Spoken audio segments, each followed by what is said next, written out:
दोस्ती इम्तिहान लेती है। बॉलीवुड का वह महान गायक जिसने अपनी आवाज से न जाने कितने गीतों को अमर कर दिया। यह गायक मोहम्मद रफी के इतने बड़े प्रशंसक थे कि जब इन्होंने रफी साहब के अंदाज में गाया तो एक गीत सुनकर खुद मोहम्मद रफी साहब ने हैरानी जताते हुए कहा, यह गीत मैंने कब गाया। कसमें हम अपनी जान। बचपन से ही ये मोहम्मद रफी के बड़े दीवाने थे, लेकिन अपनी मेहनत के दम पर इन्होंने खुद की पहचान बनाई। तेरी आँखों की चाहत में। हालांकि धीरे धीरे इनके स्वभाव में घमंड भर गया और उसी घमंडी रवैये के कारण इन्होंने अपनी जिंदगी बर्बाद कर ली। हमसे कब भूल हुई जो ये सजा। आखिर ऐसा क्या हुआ कि यह गायक, जिसे कभी दूसरा मोहम्मद रफी कहा जाता था, धीरे धीरे बॉलीवुड से गायब हो गए। अपनी शोहरत और स्टारडम में जीने वाले इस गायक ने अपनी आदतों के चलते ऐसा समय भी देखा जब उन्हें मजबूरी में रेस्टोरेंट्स में गाना पड़ा ताकि वे अपना पेट चला सकें। मोहब्बत अब तिजारत बन गई है। तो आइए जानते हैं कि यह गायक कहां से आए थे, बॉलीवुड में उनका सफर कैसा रहा और उनके जीवन के अंतिम दिन किस तरह बर्बादी में बीते। रब ने बनाया तुझे मेरे लिए। आज हम बात कर रहे हैं उस महान गायक की जिनका नाम है अनवर हुसैन, जिन्हें लोग अनवर के नाम से जानते हैं। तो अनवर साहब का जन्म 1 फरवरी 1949 को मुंबई में एक फिल्मी परिवार में हुआ था। उनके पिता आशिक हुसैन एक अच्छे तबला और सितार वादक थे, साथ ही वे हारमोनियम भी बजाया करते थे। अनवर की मां का नाम रंजना था, जो हिंदी फिल्मों की एक अभिनेत्री रह चुकी थी, यानी घर का पूरा माहौल फिल्म और संगीत से जुड़ा हुआ था। अनवर की बहन नफीसा बाद में बॉलीवुड में अभिनेत्री बनी और उन्हें लोग बाद में आशा सचदेव नाम से जाने। वहीं मशहूर अभिनेता अरशद वारसी उनके सौतेले भाई हैं। अरे बाबू, क्या इधर उधर घूमते रहते हो? दरअसल अनवर के पिता आशिक हुसैन ने 2 शादियां की थीं। पहली पत्नी से अनवर और आशा सचदेव हुए, जबकि दूसरी पत्नी से अरशद वारसी। सोनी मेरी सोनी सोनी और नहीं कोई होनी। बचपन से ही अनवर संगीत के बीच पले बढ़े। उनके पिता घर पर अक्सर हारमोनियम बजाया करते थे। इसका असर यह हुआ कि अनवर के मन में भी एक गायक बनने की गहरी रुचि पैदा हो गई। वे गीत गुनगुनाने लगे और संगीत के प्रति उनका लगाव स्पष्ट नजर आने लगा। यह देखकर उनके पिता ने तय किया कि अनवर को किसी योग्य गुरु से संगीत सीखना चाहिए। उसके बाद गीत गाने की शुरुआत हुई। अनवर के पिता भी चाहते थे कि अनवर बड़े होकर बॉलीवुड में प्लेबैक सिंगर बने। इसी वजह से उन्होंने अनवर को अब्दुल रहमान के पास संगीत की तालीम लेने भेज दिया। अब्दुल रहमान एक बहुत बड़े उस्ताद थे, जिन्होंने मोहम्मद रफी और महेंद्र कपूर जैसे दिग्गजों को भी संगीत की शिक्षा दी थी। अनवर ने उनके साथ पूरे 10 साल तक रहकर शास्त्रीय संगीत की बारीकियां सीखीं और उसमें निपुण हो गए। इस दौरान उनका उठना बैठना सब अब्दुल रहमान के साथ ही रहा। लगभग 10 साल की शिक्षा पूरी करने के बाद जब अनवर की उम्र 19 से 20 साल हो चुकी थी, तो उनके मन में यह इच्छा और मजबूत हो गई कि अब उन्हें फिल्मों में गाना चाहिए, क्योंकि शुरू से ही उनका सपना बॉलीवुड में प्लेबैक सिंगर बनने का था। इसलिए उन्होंने सीधे फिल्मों में प्रयास करने से पहले स्टेज शो करना शुरू किया। इन कार्यक्रमों के लिए उन्हें उस समय केवल 10 रुपये मेहनताना मिलता था। अनवर को जहां कहीं भी शादी, बिहार, बर्थडे पार्टी या किसी भी कार्यक्रम में गाने का मौका मिलता, वह वहां पहुंच जाते और उन्हें इसके बदले लगभग 10 रुपये मिल जाया करते थे। कोई परदेसी आया परदेश में। इसी तरह यह सिलसिला कुछ दिनों तक चलता रहा। साथ ही वह म्यूजिक डायरेक्टर्स के दफ्तरों के भी चक्कर लगाया करते थे। इसी दौरान उनकी धीरे धीरे पहचान बननी शुरू हुई और फिर अच्छी जान पहचान हो गई म्यूजिक डायरेक्टर कमल राजस्थानी से। उस समय कमल राजस्थानी भी बॉलीवुड में अपनी पहचान बनाने की कोशिशों में जुटे हुए थे। जब अनवर ने उनसे कहा कि वह भी फिल्मों में गाना चाहते हैं, तो कमल राजस्थानी ने उन्हें आश्वासन दिया, ठीक है, जब भी मुझे आपकी आवाज के लायक कोई गीत मिलेगा, मैं आपको जरूर मौका दूंगा। साथ ही कमल राजस्थानी ने अनवर को यह भी कहा कि फिल्मों में गाने से पहले उन्हें कुछ संगीत की बारीकियां और ट्रेनिंग लेनी चाहिए। उन्होंने सुझाव दिया कि अनवर उनके पास आकर रियाज करें और सीखें कि गाने में भाव कैसे दिए जाते हैं, नए गीत गाते समय किस तरह से पेश किया जाता है और माइक पर खड़े होकर कितनी दूरी रखनी चाहिए। इसके बाद अनवर नियमित रूप से कमल राजस्थानी के पास जाने लगे और वहां से उन्होंने संगीत की इन बारीकियों को गहराई से सीखना शुरू किया। कुछ दिनों तक यही सिलसिला चलता रहा, जहां एक तरफ कमल राजस्थानी को फिल्मों में संगीत देने का मौका मिला और वे मोहम्मद रफी तथा अन्य बड़े गायकों से गीत गवाने लगे, वहीं अनवर को सिर्फ रियाज के लिए बुलाया जाता था। उन्हें फिल्मों में गाने का कोई अवसर नहीं मिल रहा था। एक दिन अनवर ने कमल राजस्थानी से कहा, साहब, आप मुझे केवल रियाज ही करवाते हैं, अगर गाना गवाना होता है तो आप मोहम्मद रफी या किसी और गायक को चुन लेते हैं। मुझे अब तक फिल्मों में गाने का मौका ही नहीं मिला। यह कहकर अनवर काफी मायूस हो गए। उनकी निराशा देखकर कमल राजस्थानी भी भावुक हो गए और बोले, ठीक है, कोई बात नहीं, मेरी अगली फिल्म आ रही है जिसमें मैं संगीत दे रहा हूं, उसमें मैं तुम्हें पक्का गाना गवाऊंगा। आखिरकार वह समय भी आया जब अनवर को गाने का अवसर मिला। फिल्म थी मेरे गरीब नवाज। अनवर ने इस फिल्म के एक गीत के लिए लगभग 1 महीने तक खूब रियाज किया, लेकिन जब रिकॉर्डिंग का समय आया तो कमल राजस्थानी ने वह गीत अनवर से न गवाकर मोहम्मद रफी से गवा लिया। यह देखकर अनवर बेहद दुखी और हताश हो गए। उन्हें लगा कि बहुत दिनों बाद जो गीत उन्हें मिला था वह भी उनसे छिन गया। उसके बाद कमल राजस्थानी ने अनवर से कहा, चलो तुम मायूस मत हो, तुम्हारे लिए एक और गीत है, वह तुम गा सकते हो। इसके बाद कमल राजस्थानी ने फिल्म मेरे गरीब नवाज का एक गीत अनवर से गवाया। सर को झुकाए चले। यह गीत इतना अच्छा बना कि जब मोहम्मद रफी साहब ने उसे सुना तो हैरान होकर बोले, अरे मैंने यह गीत कब गाया, मुझे तो याद ही नहीं। असल में जब इस गीत की मिक्सिंग कमल राजस्थानी अपने स्टूडियो में करवा रहे थे तब वहां अनवर भी मौजूद थे। उसी समय किसी काम से मोहम्मद रफी साहब भी स्टूडियो आ गए। जब गीत बज रहा था तो उनकी कानों में पहुंचा। रफी साहब ने गीत सुनने के बाद अपने मैनेजर, जो उनके साले भी थे, से कहा, यह गीत मैंने कब रिकॉर्ड किया था, मुझे तो बिल्कुल याद नहीं। तभी उन्हें बताया गया कि यह गीत उनका नहीं है, बल्कि एक नए गायक का है जिसका नाम अनवर है। यह सुनकर और अनवर की आवाज को पहचानकर मोहम्मद रफी साहब बहुत प्रसन्न हुए। वहीं स्टूडियो में मौजूद अनवर से मुस्कुराते हुए उन्होंने कहा, बेटा तुम बहुत अच्छे गीत गाते हो, तुम्हारी आवाज मेरी आवाज से मिलती है। मोहम्मद रफी के बड़े प्रशंसक रहे अनवर के लिए यह क्षण बहुत ही सौभाग्यपूर्ण था। रफी साहब के मुंह से ऐसी बात सुनना उनके जीवन की सबसे बड़ी उपलब्धि थी। तो वहीं फिल्म मेरे गरीब नवाज का गीत गाने के बाद अनवर को लोकप्रियता तो मिली, लेकिन अधिकांश लोग यह मान बैठे कि वह गीत मोहम्मद रफी ने गाया है। वजह थी उनकी आवाज की रफी साहब से अत्यधिक समानता। दर्शकों को यह अंतर समझ ही नहीं आया कि गीत अनवर ने गाया है या रफी साहब ने। यहां तक कि कई लोगों ने कहा कि इस फिल्म के कैसेट पर गायक के तौर पर मोहम्मद रफी का नाम होना चाहिए, लेकिन वहां अनवर का नाम छपा था। लोगों को लगा कि यह कोई प्रिंटिंग मिस्टेक है। अनवर की आवाज रफी साहब जैसी होने के कारण उन्हें एक फायदा यह हुआ कि उनके गाने चल निकले, लेकिन नुकसान यह रहा कि लोग उन्हें गायक के रूप में पहचान नहीं पाए। यही वजह रही कि एक गीत के बाद उन्हें काफी संघर्ष करना पड़ा।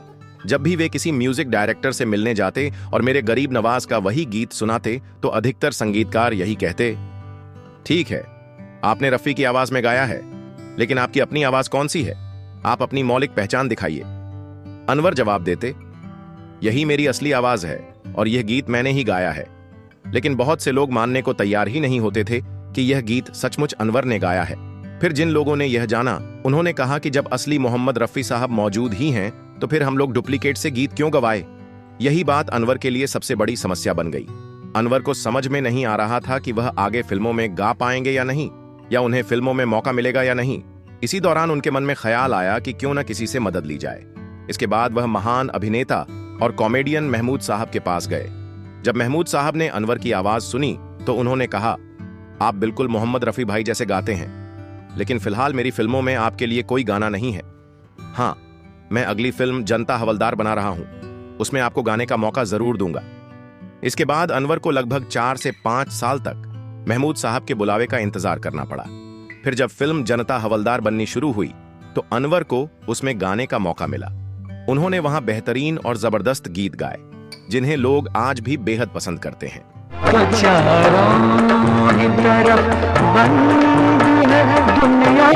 इसके बाद अनवर का नाम बॉलीवुड से लेकर संगीत प्रेमियों के बीच खूब मशहूर हो गया। जनता हवलदार, जो साल 1979 में रिलीज हुई थी, इस फिल्म के बाद अनवर एक बड़ा नाम बन चुके थे और उन्होंने फिर कभी पीछे मुड़कर नहीं देखा। तकदीर है क्या मैं क्या जानूं। इसके बाद उन्हें एक से बढ़कर एक बेहतरीन गीत गाने का मौका मिला। अगर उनके श्रेष्ठ गीतों वाली फिल्मों का जिक्र करें तो उनमें सुहाग, हीर रांझा, हम हैं लाजवाब, अर्पण, नसीब, तहलका, साथी, प्रेम रोग, हम और सोनी महिवाल जैसी फिल्में शामिल हैं। रब तुम्हें माफ करे, ख्यालों की रह गुजर से। इन फिल्मों के गीतों से उन्होंने संगीत प्रेमियों के दिलों में अपनी अलग पहचान बनाई। हालांकि उनका नाम, पैसा और शोहरत सब कुछ था और वे मोहम्मद रफ़ी साहब के नक्शे कदम पर भी चल रहे थे, लेकिन वे रफ़ी साहब जैसा सरल और विनम्र व्यवहार नहीं अपना पाए। इसी कारण उनका करियर धीरे धीरे बर्बादी की ओर बढ़ने लगा। असल में यह वह दौर था जब मोहम्मद रफ़ी साहब का इंतकाल हो चुका था। अनवर को ही उस समय रफ़ी साहब की कमी पूरी करने के लिए सक्षम गायक माना जाता था। उनकी आवाज में रफ़ी साहब की झलक पाकर उनके चाहने वालों को नए गीत सुनने को मिल रहे थे। मगर इसी समय अनवर को यह भ्रम हो गया कि अब उनके जैसा कोई नहीं है। वे खुद को सबसे आगे मानने लगे। वे अक्सर अपनी ही शर्तें रखते थे, चाहे सामने फिल्म का निर्माता हो या निर्देशक। अपनी मन की बातें करते और फिल्मों में काम करने के लिए अपनी तय रकम और शर्तों पर ही अड़े रहते थे, क्योंकि वह जानते थे कि अब वह एक बड़े स्टार और गायक बन चुके हैं। मोहम्मद रफ़ी साहब इस दुनिया में नहीं रहे थे और जितने भी गाने पहले रफ़ी साहब को मिलने वाले थे वे अब अनवर साहब को मिलने लगे। इसी दौरान अनवर से एक बहुत बड़ी गलती हो गई, मानो उन्होंने अपने ही पैरों पर कुल्हाड़ी मार ली। दरअसल मशहूर फिल्म निर्माता निर्देशक मनमोहन देसाई, जो पहले भी अनवर से फिल्म सुहाग और नसीब के लिए गीत गवा चुके थे, अपनी फिल्म मर्द के सभी गीत अनवर से ही गवाने वाले थे। इसके लिए अनवर को बुलाया गया। फिल्म सुहाग और नसीब में एक गाने के लिए अनवर की फीस 5,000 रुपये तय थी और मर्द के गीतों के लिए भी उन्हें वही फीस मिलनी थी। लेकिन इस बार अनवर ने अपनी मांग बढ़ा दी और कहा कि उन्हें अब एक गाने के लिए 6,000 रुपये चाहिए। जब यह बात मनमोहन देसाई के कानों तक पहुंची तो उन्हें बहुत बुरा लगा। उन्हें खटका कि जो अनवर पहले 5,000 रुपये में गाना गाते थे वही अब 1,000 रुपये ज्यादा मांग रहे हैं। यह सुनकर मनमोहन देसाई काफी दुखी और नाराज हो गए। कई दिन ऐसे ही निकल गए, लेकिन अनवर अपनी मांग पर अड़े रहे। वे चाहते थे कि मर्द में उन्हें हर गाने का 6,000 रुपये ही दिया जाए। इसके बाद मनमोहन देसाई ने शब्बीर कुमार से अपनी फिल्म में गीत गवाए, क्योंकि वे मोहम्मद रफ़ी साहब के बहुत बड़े भक्त थे और शब्बीर कुमार भी कहीं न कहीं रफ़ी साहब के प्रशंसक होने के साथ साथ उनकी शैली में गाया करते थे। इन्हीं दिनों एक और फनकार जो बॉलीवुड में अपनी पहचान बनाने की कोशिश कर रहे थे, उनका नाम था मोहम्मद अजीज। मोहम्मद अजीज की जान पहचान अनु मलिक से हुई और अनु मलिक ने उनकी मुलाकात फिल्म निर्माता निर्देशक मनमोहन देसाई से करवाई। इसके बाद मनमोहन देसाई ने मोहम्मद अजीज को भी फिल्म मर्द के लिए चुन लिया। इस तरह शब्बीर कुमार और मोहम्मद अजीज दोनों ने मिलकर फिल्म मर्द के गीत गाए और अनवर को फिल्म से बाहर कर दिया गया। कुछ इसी तरह की गलती अनवर ने आगे भी कर दी। यह गलती उन्होंने महान निर्माता, निर्देशक और अभिनेता कहे जाने वाले राज कपूर के साथ की। दरअसल फिल्म प्रेम रोग के सभी गाने अनवर को गाने थे, लेकिन यहां भी अनवर ने वही गलती दोहराई जो उन्होंने मनमोहन देसाई के साथ की थी। उन्होंने राज कपूर से गीतों के लिए अधिक मेहनताना रकम की मांग कर दी। जब यह बात ऋषि कपूर के कानों तक पहुंची तो उन्होंने अपने पिता राज कपूर से कहा कि अनवर से गाने मत गवाइए, बल्कि अन्य गायकों से गवाइए, क्योंकि अनवर की डिमांड कुछ ज्यादा ही बढ़ गई है। उस समय अनवर साहब अपने स्टारडम के जीवन में जी रहे थे। उन्हें यह समझ नहीं आता था कि सामने वाला जो उन्हें काम दे रहा है वह कितना बड़ा हस्ती है। अगर वे उनके कहे अनुसार काम करते तो आगे भी रास्ते खुले रहते और काम मिलने की संभावना बनी रहती। लेकिन इन सब बातों से अनजान अनवर साहब अपनी जीत और लोकप्रियता पर इतराते रहे और राज कपूर से ज्यादा पैसे मांगने पर अड़े रहे। इसके बाद राज कपूर ने अपनी फिल्म प्रेम रोग से अनवर को एक गीत छोड़कर बाकी सभी गीतों से हटा दिया और वे गीत सुरेश वाडकर से गवाए। अगर देखा जाए तो प्रेम रोग के सभी गाने काफी सुपरहिट और मशहूर हुए, जिन्हें आज भी सुना जाता है। यानी कि इस फिल्म के सभी गीत अनवर को मिलने वाले थे, लेकिन उनकी ज्यादा फीस की मांग के कारण केवल एक ही गीत उन्हें मिला। बाकी सभी गीत सुरेश वाडकर ने गाए और उन्हीं गीत से उन्हें और भी प्रसिद्धि मिल गई। ये प्यार था या कुछ और और था। इन्हीं कारणों से धीरे धीरे बॉलीवुड में अनवर साहब से दूरी बनाई जाने लगी। उनके अधिक फीस और डिमांड करने की वजह से कई म्यूजिक डायरेक्टर उनसे अलग हो गए। इसके अलावा उनके जीवन में और भी कई कारण रहे जिनके चलते संगीतकार उन्हें नजरअंदाज करने लगे। जब अनवर अपनी कामयाबी के शिखर पर थे तो उन्हें देश विदेश में स्टेज शो के बहुत से ऑफर मिलने लगे। वह महीनों तक विदेशों में शो करने में व्यस्त रहते थे, जिसके कारण जब भी गीत रिकॉर्डिंग की जरूरत होती तब वे मौजूद नहीं रहते। ऐसे में संगीतकारों ने उन्हें अनदेखा करना शुरू कर दिया, क्योंकि समय पर उपलब्ध न होने पर कोई भी लंबे समय तक इंतजार नहीं कर सकता। और भी कलाकार थे जो अच्छे गायक थे, इसीलिए म्यूजिक डायरेक्टर ने अनवर से दूरी बनाना ही बेहतर समझा। इस बीच गानों का स्वरूप भी बदल चुका था। नए गायक जैसे उदित नारायण और कुमार सानू का दबदबा बढ़ गया और ज्यादातर गाने इन्हीं को मिलने लगे।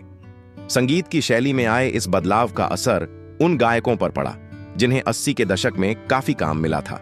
उनमें अनवर, मोहम्मद अजीज, शब्बीर कुमार, अमित कुमार और नितिन मुकेश जैसे गायक शामिल थे, जिन्हें धीरे धीरे कम गीत मिलने लगे। जब फिल्मों में गीत मिलना कम हो गया तो इसके बाद अनवर साहब भारत छोड़कर अमेरिका चले गए, जहां उन्होंने एक संगीत विद्यालय खोला और बच्चों को संगीत सिखाने लगे। वहीं पर वे स्टेज शो भी किया करते थे, लेकिन लंबे समय तक वहां रहने के बाद उनका मन अमेरिका से उठ गया और वे वापस भारत लौट आए। भारत आने के बाद जब उनके पास पैसे नहीं थे तो उन्होंने अपने घर पर 15 लाख रुपए का लोन लेकर एक पर्सनल एल्बम बनाया जिसका नाम था तोहफा। दुर्भाग्यवश यह एल्बम बुरी तरह फ्लॉप हो गया। इसके बाद अनवर साहब अपने घर का लोन नहीं चुका पाए और घर भी हाथ से चला गया। मजबूरन उन्हें मुंबई के मीरा रोड पर किराए के एक छोटे से कमरे में रहना पड़ा। अपने परिवार का पेट पालने के लिए उन्हें बार और रेस्टोरेंट्स में गाना गाना पड़ा। बीच बीच में उन्हें स्टेज शो भी मिल जाया करते थे, लेकिन हर समय शो मिलना संभव नहीं होता था। घर के खर्च पूरे करने के लिए उन्हें क्लब, बार और रेस्टोरेंट में गाना उनकी मजबूरी बन गई। अनवर साहब के 2 बेटे हैं, लेकिन उनके बारे में ज्यादा जानकारी उपलब्ध नहीं है कि वे क्या करते हैं। तो क्या आपको अनवर साहब के गीत सुनना पसंद है? उनकी कौन सी गीत आपको सबसे अच्छी लगती है? हमें कमेंट में अपनी राय जरूर बताइए। हमारे चैनल से जुड़े रहने के लिए सब्सक्राइब करें और अगर वीडियो अच्छी लगी हो तो लाइक करना ना भूलें। मिलते हैं अगले वीडियो में। फिलहाल के लिए दीजिए इजाजत।